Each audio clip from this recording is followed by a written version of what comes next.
Hello अस्सलाम वालेकुम, welcome back to my channel. So इस वीडियो के मुझे बहुत सारे क्वेश्चन आते थे। स्टूडेंट्स काफ़ी कंफ्यूज होते हैं कि हमने मास्टर्स करना है, हमने बैचलर्स करना है, हम कहाँ जाएं। एक तरफ वो ऑप्शन रखते हैं जर्मनी और दूसरी तरफ बाकी कंट्रीज़ का, जैसे यूके, यूएस, कनाडा, ऑस्ट्रेलिया। सो मैं आपको अपना ओपिनियन भी दूंगा कि आपको क्या करना चाहिए, बट उससे पहले मैं आपको दोनों के प्रोस एंड कॉन्स बता दूंगा। सो जल्दी से मेरा channel like, share and subscribe कर लें। And now let's start the video.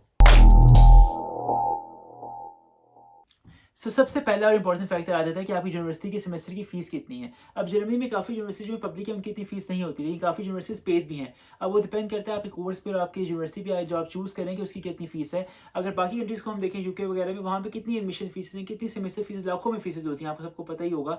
अगर मैं अपनी बात करूँ तो मैंने मास्टर्स किया हुआ केमिकल इंजीनियरिंग में मागदेबुर्ग से। मागदेबुर्ग में जो हमारी सेमेस्टर फीस थी वो थी 130 यूरोस पर सेमेस्टर। और उसमें भी हम जितना भी ट्रैवल करते थे ना मागदेबुर्ग के अंदर विद इन सिटी, मतलब ट्राम्स में, बसेस में, वो हम सारा फ्री ट्रैवल करते थे। एक किस्म का हमने फ्री स्टडी किया है वहाँ पे। और आप खुद देख सकते हैं कि इतना बड़ा फ़ायदा जर्मनी का है कि आप फ्री स्टडी करते हो अगर आपकी यूनिवर्सिटी पब्लिक है तो। अगर एज़ कम्पेयर टू आप यूके, यूएसए, कनाडा, ऑस्ट्रेलिया देखें, वहाँ पे कितनी ज़्यादा फीसेस हैं, आप सबको पता ही होगा।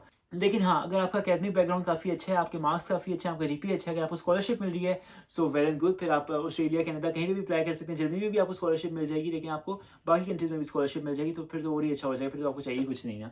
दूसरा इंपॉर्टेंट फैक्टर आ जाता है लैंग्वेज बैरियर। अब जर्मनी में लैंग्वेज बैरियर तो है, इन दी एंड आपको लैंग्वेज सीखनी ही पड़ेगी। अगर आप मास्टर्स के लिए आ रहे हैं तो आपको आपका इंग्लिश में सारा कोर्स होगा, कोई मसला नहीं है। लेकिन अगर बैचलर्स आपको करना है तो आपको जर्मन सीखनी पड़ेगी। B1 तक आप पहले सीखेंगे, फिर यहाँ पे आके आप C1 पहले कंप्लीट करेंगे, उनके पेपर्स वगैरह देंगे, और फिर आप बैचलर्स के लिए क्वालिफाई करेंगे। वो काफ़ी लंबा प्रोसीजर होता है बैचलर्स का। मास्टर्स काफ़ी अच्छा है कि आपको डायरेक्ट इंग्लिश में करना पड़ता है। पर बैचलर्स वाले को मैं लकी इसलिए समझता हूँ कि जैसे ही अपना बैचलर्स कंप्लीट करते हैं, वो लैंग्वेज उन्होंने जर्मन में किया होता है, सो उनको फ़ौरन जॉब मिल जाती है। उनको मास्टर्स करने की जरूरत नहीं पड़ती, उनको बैचलर्स की बेस पे ना जॉब मिल जाती है। मास्टर्स वालों को इन दी एंड आपको लैंग्वेज सीखनी पड़ेगी, क्योंकि अगर फर्ज करें मैंने मास्टर्स किया हुआ है, सेम क्वालिफिकेशन है, एक और लड़के ने मास्टर्स किया हुआ है, सेम क्वालिफिकेशन है, सेम एक्सपीरियंस है हम दोनों का, तो अगर मुझे लैंग्वेज आती होगी तो कंपनी मुझे प्रेफर करेगी एज कम्पेयर टू उसके कि उसको लैंग्वेज नहीं आती होगी।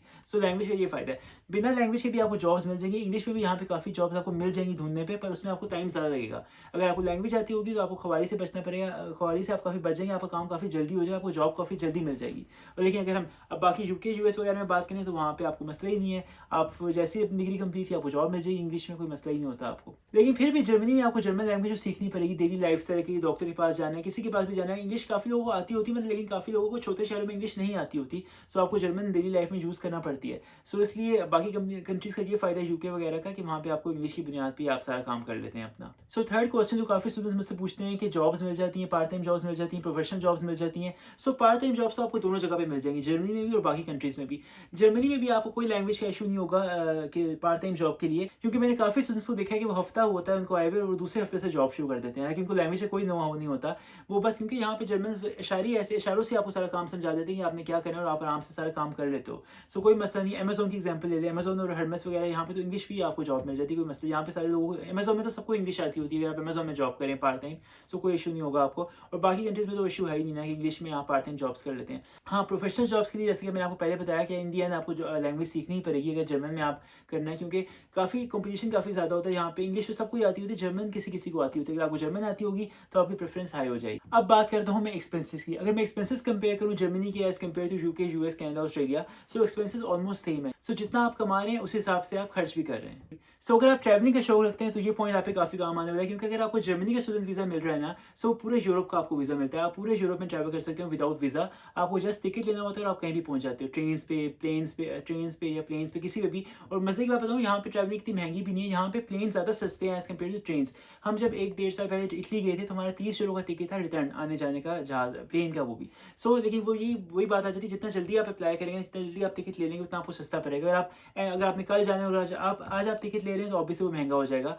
जर्मन स्टूडेंट वीज़ा हासिल करने के स्टूडेंट्स को जर्मन स्टूडेंट वीज़ा हासिल करने के लिए स्टूडेंट्स को एक मसला और पेश आता है कि उनको वीज़ा ही नहीं मिलता। मतलब जर्मन एम्बेसी इस्लामाबाद में इतना रश है ना कि 8 महीने 9 महीने बाद आपको अपॉइंटमेंट मिलती है एम्बेसी में, जर्मन एम्बेसी में इंटरव्यू के लिए। हमें 8 महीने बाद अपॉइंटमेंट मिली थी। हमने अपना एक सेमेस्टर डेफर करवाया था और उसके बाद जाके हमें अपॉइंटमेंट आई थी। काफ़ी आपको इंतजार करना पड़ता है, काफ़ी आपको जल्दी अप्लाई करना पड़ता है। कराची में इतना मसला नहीं होता, लेकिन इस्लामाबाद में ज़्यादा मसला होता है। कराची में अगर आप 1 महीना भी पहले अप्लाई करेंगे ना एम्बेसी में, तो आपको 1 महीने तक कॉल आ जाती है। पर इस्लामाबाद एम्बेसी में बहुत रश है। अब आप यहीं से अंदाज़ा लगा दें कि इतने लोग जर्मनी जा रहे हैं। बाकी कंट्रीज़ की अगर हम बात करें, यूके, यूएस वगैरह की, वहाँ पे इतना मुश्किल नहीं होता आपको वीज़ा मिलना। अगर आपको आपके पास अगर एडमिशन लेटर है ना, तो आपको वीज़ा आसानी से मिल जाएगा एज़ कम्पेयर टू जर्मनी में आपको काफ़ी लॉन्ग वेट करना पड़ता है अपॉइंटमेंट के लिए। एक और मेन फैक्टर जो स्टूडेंट्स को काफ़ी प्रॉब्लम लगती है जर्मन वीज़ा के लिए, जो है ब्लॉक अमाउंट, जो मेरी नज़र में इतनी प्रॉब्लम नहीं है। क्योंकि ब्लॉक अमाउंट का क्या सीन है, अगर आपने मेरे चैनल पे जाके वीडियोज़ नहीं देखे, आप चैनल पे जाके देख सकते हैं ब्लॉक अमाउंट के बारे में, कि ये वो अमाउंट होती है जो आप 1 साल के सिक्योरिटी फीस के तौर पे आप जमा करवा देते हो 1 साल के लिए, और 1 साल के अंदर वो आपको हर महीने थोड़ी-थोड़ी करके आपको वापस कर देते हैं। सारी अमाउंट आपको वापस मिल जाती है। सिर्फ बैंक के जो 200-300 यूरो बैंक की जो फीस होती है वो कट जाती है, बाकी सारे पैसे आपको वापस मिल जाते हैं, और आपने जिससे लिए होते हैं आप उसको वापस कर सकते हो। आप साथ-साथ पार्ट टाइम यहाँ पे जॉब करो, और जो पैसे आप वहाँ से आपको बैंक से आ रहे हैं, फिनतिबा से या कहीं से भी जहाँ आपने अपना ऑनलाइन बैंक खुलवाया होता है, वो अपने घर भेजते जाओ। तो कोई इशू नहीं है, इसलिए आपने इसलिए नहीं घबराना कि ब्लॉक अमाउंट बहुत ज़्यादा है। अगर आप यूएस, यूके वगैरह में देखें, वहाँ पे कितनी एडमिशन फीस होती है, कितनी वो सेमेस्टर फीस होती है, लाखों में। सो अगर आप पैसों के लिए देख रहे हैं, तो आपको आई थिंक फिर भी जर्मनी काफ़ी बेहतर रहेगा, क्योंकि ब्लॉक अमाउंट तो आपको वापस मिल जाएगी। और आई थिंक वाकई में काफ़ी सबसे मेन फैक्टर होता ही पैसों का है कि कितना खर्चा हो रहा है जर्मनी। सब यही पूछते हैं कि जर्मनी जाने में कितना खर्चा होगा, यूएस, यूके, कनाडा, ऑस्ट्रेलिया में जाने में कितना खर्चा होगा। सो आई थिंक शुरू में तो जर्मनी का पैसा ला के रखिए, आपने ब्लॉक अमाउंट जमा करवानी, पर 1 साल बाद आपको वो पैसा वापस रिकवर हो जाएगा। टिकट की फीस, यूनिवर्सिटी में अप्लाई करने की फीस, आईएलटीएस की फीस, ये फीसेस तो आपने वहाँ भी देनी है, बाकी कंट्रीज में भी देनी है और जर्मनी में भी देनी है, तो कोई इशू नहीं है। तो एज कम्पेयर टू अगर हम देखें तो जर्मनी आपको सस्ता पड़ रहा है। सो आई थिंक ये सारे फैक्टर्स और प्रॉब्लम्स है जो मुझे काफ़ी क्वेश्चन आते थे। अब अगर मैं आप सो आई थिंक ये सारे फैक्टर्स और प्रॉब्लम्स है जो काफ़ी क्वेश्चंस आते थे मुझे। और अगर आप मुझसे अब मेरा ओपिनियन पूछ रहे हैं, मैं क्या कहता हूँ, तो मुझसे कोई पूछता है तो मैं कहता हूँ जर्मनी आ जाओ। कि हाँ, अगर आप जर्मनी आके पढ़ाई वगैरह करो, अगर आपका पब्लिक यूनिवर्सिटी में एडमिशन हुआ है, अगर आपका प्राइवेट यूनिवर्सिटी में एडमिशन हुआ है, फिर तो कोई फायदा ही नहीं जर्मनी आने का। कि आप एक तो पैसे भी दे रहे हो, हर सेमेस्टर की फीस भी दे रहे हो, ऊपर से आपको वो लैंग्वेज भी सीखनी पड़ेगी। तो फिर तो आप इससे अच्छा वहाँ चले जाओ, ऑस्ट्रेलिया वगैरह में चले जाओ, क्या इशू है फिर आपको।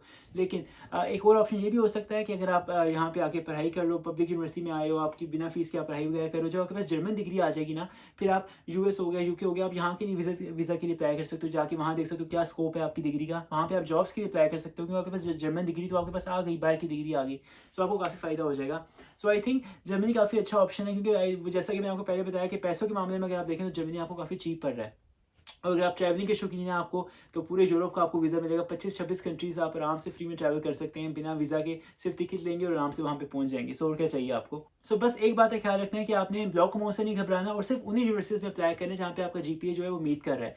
जर्मन जीपीए जो आपने एडमिशन्स आप देख रहे होते हैं ना, जो आपकी रिक्वायरमेंट्स आपको आ रही होती है यूनिवर्सिटी जब आप ओपन करते हैं, सो वो जर्मन सीजीपीए लिखा होता है आपने, और आपका जो जीपीए पाकिस्तानी सीजीपीए या इंडियन सीजीपीए वो डिफरेंट होता है। सो मैंने उसकी भी वीडियो बनाई हुई है, आप मेरे चैनल पर जाकर देख सकते हैं कि कैसे कन्वर्ट करना है अपने पाकिस्तानी जीपीए को या इंडियन जीपीए को जर्मन सीजीपीए में, वो आप देख सकते हैं। और फिर अपना जीपीए उसमें कन्वर्ट करके फिर आप अप्लाई करें, क्योंकि अगर आपका जीपीए कम है ना, आप कहेंगे यार हो ही जाएगा, कितने लोगों ने अप्लाई नहीं किया होगा, सो कोई नहीं होगा आपका, क्योंकि जब तक जीपीए आपका मीट करेगा, यूनिसिस के थ्रू अगर आप अप्लाई करते हैं, तो यूनिसिस जो है आपके डॉक्यूमेंट्स आगे यूनिवर्सिटीज़ को फॉरवर्ड ही नहीं करेगा। सो वो कोई सवाल ही पैदा नहीं होता कि आपका एडमिशन हो जाएगा, और आपके पैसे भी जाए, टाइम भी जाए, मेहनत भी जाए।